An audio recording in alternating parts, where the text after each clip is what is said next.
ئەمڕۆ ١٧ ساڵ بەسەر نامەکەی بەلفۆر بۆ دامەزراندنی دەوڵەتی ئیسرائیلدا تێپەڕی. 31 ساڵ دوای پەیمانەکەی بەلفۆر دەوڵەتی ئیسرائیل دامەزرا. ئەمڕۆ شەممە 2 تشرینی دووەمی 2024 ڕۆژی بەناوبانگترین بەڵێننامەیە لە مێژووی 100 ساڵی ڕابردوودا. ئەویش بریتیە لە بەڵێننامەی بەلفۆر کە لەلایەن ئارسەر بەلفۆر وەزیری ئەو کاتی دەرەوەی بەریتانیا ساڵی 1970 پێشکەشی یەکێک لە سەرکردەکانی جوو خاوەنی سیستەمی بانکی ئەو کاتی بەریتانیا بارۆن ڕۆتشیلد کرا کە دواتر بووە هۆی دامەزراندنی دەوڵەتی ئیسرائیل.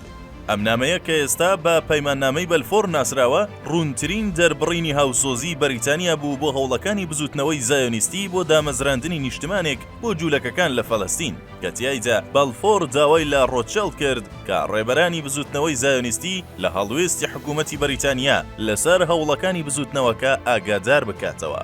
هەرچەندە نامەکە بەڕوونی باس لە پشتیوانی حکوومەتی بەریتانیا ناکات بۆ دامەزراندنی دەوڵەتێک بۆ جوولەکەکان لە فەڵەستین، بەڵام 31 ساڵ دواتر ڕۆڵێکی بنەڕەتی هەبووە لە دامەزراندنی دەوڵەتی ئیسرائیل لە ساڵی 1940دا. هەروەها نامەکە ڕۆڵێکی کارەی هەبووە لە هاندانی جوولەکەکانی کشوەری ئەوروپا بۆ کۆچکردن بۆ فەڵەستین لە ماوەی نێوان جەنگی یەکەم و دووەمی جیهانیدا، لە کاتێکدا کە کیشوەرەکە لە ئەوجی سەرهەڵدانی ڕەوتی ناسیۆنالیستی دژە جوولەکە بوو، بەتایبەت لە ئەڵمانیادا.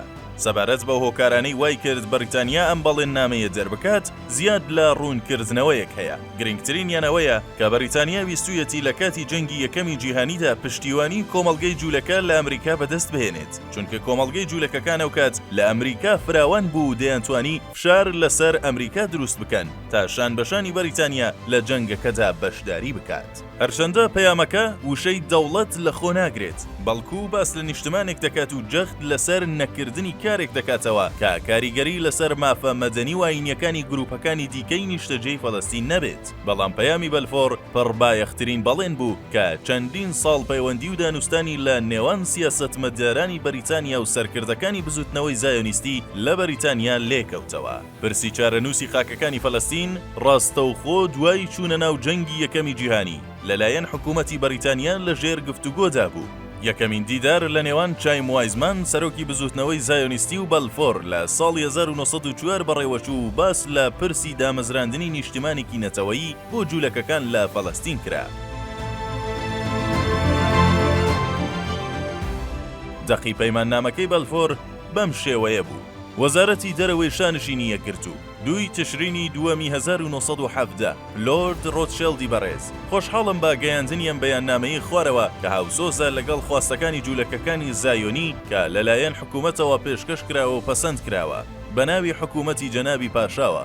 حکوومەتی پاشا با گرنگیەوە هەنگاو بۆ دامەزراندنی نیشتمانێک بۆ گەلی جوولەکەکان لە فەڵەستین دەنێت و باشترین هەوڵەکانی خۆیان بۆ گەیشتن بەم ئامانجا بەکاردەهێنن. بەمەرجێک هیچ شتێک نەکرێت کە ببێتە هۆی کورتکردنەوەی مافە مەدەنی و ئاینیەکانی ئەو گروپانەی کە لە فەڵەستین نیشتەجێن یان ئەو مافانەی کە جوولەکەکان لە وڵاتانی دیکەدا بەدەستی دەهێنن یان کاریگەریان لەسەر دۆخی سیاسیان هەیە. من سوپاسگوزار دەبم ئەگەر ئێوەش فیدراسیۆنی زایۆنیستی لەم بەیاننامەیە ئاگادار بکەنەوە. دڵسۆستان، ئارسەر بەلفۆر 2 تشرینی دووەمی 1970.